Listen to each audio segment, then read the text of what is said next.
दोस्तों, अमेरिका को हर दिन करीब करीब $1 अरब का नुकसान हो रहा है। ईरान के खार्ग पर कब्जे का ख्वाब अमेरिका को भारी पड़ सकता है। होर्मुज खोलने की शर्त पर अभी ईरान तैयार है नहीं। अलीरेजा तंगसीरी की मौत से रणनीति में कोई बदलाव तेहरान करने वाला भी नहीं है और 400 किलो यूरेनियम छीनने की कोशिश को ईरान ने पूरी तरह से नाकाम कर दिया है। और ईरान से थर्राए खाड़ी देशों की गिड़गिड़ाने की नौबत कैसे आ गई, इस पर भी बात करेंगे। नमस्कार, मैं हूं आशीष त्रिपाठी आपके साथ और इन सभी बिंदुओं पर बात करेंगे। वीडियो के अंत तक आप हमारे साथ बने रहिएगा। इस वक्त ईरान ने अमेरिका के सहयोगी देशों में मौजूद उनके एयर बेसिस पर जो हमले किए हैं, उसके संबंध में ताज़ा जानकारी आ रही है कि सैन्य संपत्ति को काफ़ी नुकसान तो पहुंचा ही है, साथ ही ईरान ने खाड़ी देशों में अमेरिका के बुनियादी ढांचों को निशाना बनाया। इस बीच ईरान ने इजरायल पर जोरदार हमला भी किया। ईरान की तरफ से किए गए इस हमले की इजरायली सैनिकों ने पुष्टि भी की है और IRGC ने मंगलवार को ये बताया कि ईरान की वायुसेना ने सेंट्रल ईरान के इस्फहान शहर के ऊपर अमेरिका के द्वारा निर्मित MQ-9 रीपर लंबी दूरी के ड्रोन को मार गिराया। तो वहीं हिजबुल्लाह ने दावा किया कि उसने सोमवार को इजरायल के उत्तरी शहर हाइफा में ऑयल रिफाइनरी पर ईरानी मिसाइल से हमला किया। हमले के बाद रिफाइनरी परिसर में एक पेट्रोल टैंक में आग लग गई, जिससे इलाके में घना धुआं फैल गया और अभी तक ये साफ नहीं हो सका है कि आग मिसाइल के हमले से लगी या इंटरसेप्ट किए गए मलबे से। एहतियात के तौर पर स्थानीय प्रशासन के द्वारा लोगों को घरों की खिड़कियां बंद रखने और बाहर न निकलने की सलाह भी दी गई थी। ईरान जंग के बीच फारस की खाड़ी में भारत के 18 जहाज और 445 भारतीय क्रू मेंबर्स अभी फंसे हुए हैं। जलमार्ग मंत्रालय ने यह बताया कि वे सभी सुरक्षित हैं। हालात पर लगातार नजर रखी जा रही है। इजरायल की राजधानी यरूशलेम के ऊपर कम से कम 10 जगहों पर धमाकों की आवाजें सुनी गई। इजरायल के सुरक्षा बलों का कहना यह है कि उसका एयर डिफेंस सिस्टम ईरानी मिसाइलों का जवाब दे रहा है। फिलहाल यरूशलेम में सायरन बज रहे हैं। अमेरिका के हमला रोकने युद्ध विराम की कोशिशों की खबरों की सच्चाई ये है कि अमेरिका असल में बौखलाया हुआ है।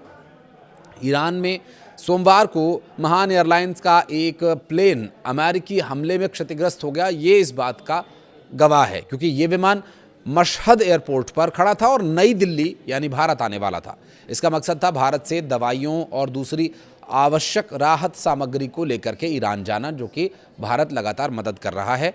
हालांकि इस हमले को लेकर अमेरिका की ओर से अभी कोई आधिकारिक पुष्टि भी नहीं की गई है, लेकिन ईरान की तरफ से जो नीति निर्धारक हैं, अगर उनकी तरफ से कोई बयानबाजी नहीं हो रही है तो ये माना जाए कि ईरान के मंत्रालय या प्रवक्ताओं की तरफ से दिए जा रहे ज़रूरी सवालों के जवाब उन्हीं नीति निर्धारकों के जवाब हैं। ईरान को हुए हाल के नुकसान की बात करें तो ईरान की सेना IRGC ने नौसेना कमांडर अलीरेजा तांगसीरी के इजरायली हमले में मारे जाने की पुष्टि की है। और हाल ही में इजरायल ने दावा यह किया था कि होर्मुज स्ट्रेट बंद करने के लिए जिम्मेदार तंगसीरी की मौत हो गई। और ईरानी सेना ने बताया कि इजरायली हमले के बाद गंभीर चोटों की वजह से वो मारे गए, क्योंकि उन चोटों से वो उबर नहीं पाए। और IRIB ने इस मौत की पुष्टि की है। आपको बता दें कि इजरायल के रक्षा मंत्री कार्ड्स ने जानकारी दी थी कि कमांडर को इजरायली सेना के लक्षित ऑपरेशन में मार गिराया गया था।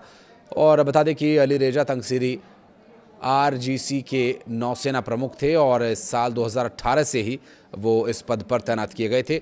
स्ट्रेट ऑफ होर्मुज की सुरक्षा रणनीति का मास्टरमाइंड भी उन्हीं को माना जा रहा था। और ईरान के इस क्षेत्र से जो होर्मुज की खाड़ी है, यहाँ से जहाज़ों की आवाजाही को रोकने की जो दिमागी उपज थी वो तंगसीरी की ही थी। अब तंगसीरी के मारे जाने के बाद स्ट्रेट ऑफ होर्मुज क्या खुल जाएगा, क्या होंगी परिस्थितियां, इस पर आगे बात करेंगे। दरअसल खाड़ी युद्ध में अमेरिका और इजरायल के जहाज़ों को चुनौती देने में तंगसीरी की अहम भूमिका मानी जाती है। और लीरेजा तंगसीरी 26 मार्च को हुए बंदर अब्बास में इजरायली हमले के दौरान घायल हो गए थे। और इससे पहले अमेरिकी प्रेसिडेंट डोनाल्ड ट्रंप ने ईरान को खुली चेतावनी दी है। अमेरिकी राष्ट्रपति ने कहा कि अगर ईरान स्ट्रेट ऑफ होर्मुज नहीं खोलता है तो हम इस इलाके को बम से उड़ा देंगे। सोशल मीडिया प्लेटफॉर्म ट्रुथ पर ट्रंप ने यह बयान जारी किया, जबकि अमेरिका को हो रहे नुकसान की यदि बात करें तो अमेरिका के नुकसान की बड़ी वजह कीमती उपकरणों पर ईरान की तरफ से किया गया पलटवार है। इस युद्ध में अमेरिका के 3 F-15E लड़ाकू विमान ध्वस्त हो चुके हैं, जिनमें से हर एयरक्राफ्ट की कीमत करीब $10 करोड़ रही है। अमेरिका का एक F-35A विमान भी इस युद्ध में मार गिराया गया, जिसकी कीमत $8 करोड़ से ज़्यादा है। तो वहीं 1 दर्जन से ज़्यादा MQ-9 रीपर ड्रोन भी हवा में या ज़मीन पर नष्ट कर दिए गए। इनके नए संस्करणों की कीमत $3 करोड़ तक है।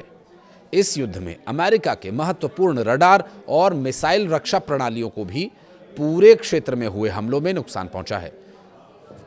इनमें से कुछ डिफेंस सिस्टम की कीमत करोड़ों और यहां तक कि $1 अरब तक है। लेकिन मजबूरी ये है कि लड़ाई जारी रखनी पड़ेगी, क्योंकि सऊदी अरब और संयुक्त अरब अमीरात सहित खाड़ी देश राष्ट्रपति ट्रंप से ईरान के खिलाफ सैन्य अभियान जारी रखने का आग्रह कर रहे हैं। अगर ये युद्ध रुका तो ईरान को खाड़ी देशों से निपटने का खुला मौका मिल जाएगा, तो खुला खेल फर्रुखाबादी हो जाएगा। ऐसे में एक और मजबूरी है कि अमेरिका ने हमले रोके तो ईरान के पास पड़ा 400 किलो यूरेनियम, जिसका कि इस्तेमाल करने का यानी परमाणु हथियार बनाने का मौका भी ईरान को मिल सकता है। अमेरिका के प्रेसिडेंट डोनाल्ड ट्रंप ने बार बार कहा है कि ईरान को परमाणु हथियार विकसित करने की अनुमति नहीं दी जानी चाहिए। यही उन चर्चाओं की वजह भी बना जिसमें यूरेनियम के जखीरे को हथियाना शामिल है। लेकिन ऐसी सामग्री जो जब्त करने का प्रयास काफ़ी ज़्यादा कठिन और जोखिम भरा हो सकता है। विशेषज्ञ चेतावनी देते हैं कि ईरान के अंदर लंबे समय तक सैन्य मौजूदगी की ज़रूरत पड़ सकती है और इस वजह से इस क्षेत्र में तनाव बढ़ने और बड़े संघर्ष की संभावनाएं बढ़ जाएंगी। अगर बुनियादी बाजार दरों पर हिसाब लगाया जाए तो 400 किलोग्राम यूरेनियम की कीमत काफ़ी कम लगेगी, लेकिन जब इनके एनरिच्ड रूप को देखते हैं तो इसकी कीमत करोड़ों या यूं कहें कि अरबों डॉलर तक जा सकती है। अंतर्राष्ट्रीय परमाणु ऊर्जा एजेंसी के मुताबिक ये 400 किलो स्टॉक लगभग 10 परमाणु बम बनाने के लिए काफ़ी है और वर्तमान परिस्थितियों में 400 किलो यूरेनियम किसी भी तरह से कब्जाना प्रेसिडेंट ट्रंप के लिए ज़रूरी है। हालांकि इजराइल का ऐसा कोई लक्ष्य नहीं है कि वो ईरान का यूरेनियम कब्जाए या कोई और ज़मीन कब्जाए, लेकिन वो एक अलग विषय है। अमेरिका का इस युद्ध में आना कई मायनों में सिर्फ एक ही उसका लक्ष्य है, वो पावर, पैसा और पोजीशन को बढ़ाना है, मजबूत करना है। इस चक्कर में वो हर रोज़ अरबों डॉलर खर्च करने को तैयार है या यूं कहें कि मजबूर है। कुछ कहना चाहें तो कमेंट सेक्शन में अपनी हाज़िरी ज़रूर लगाइएगा। धन्यवाद।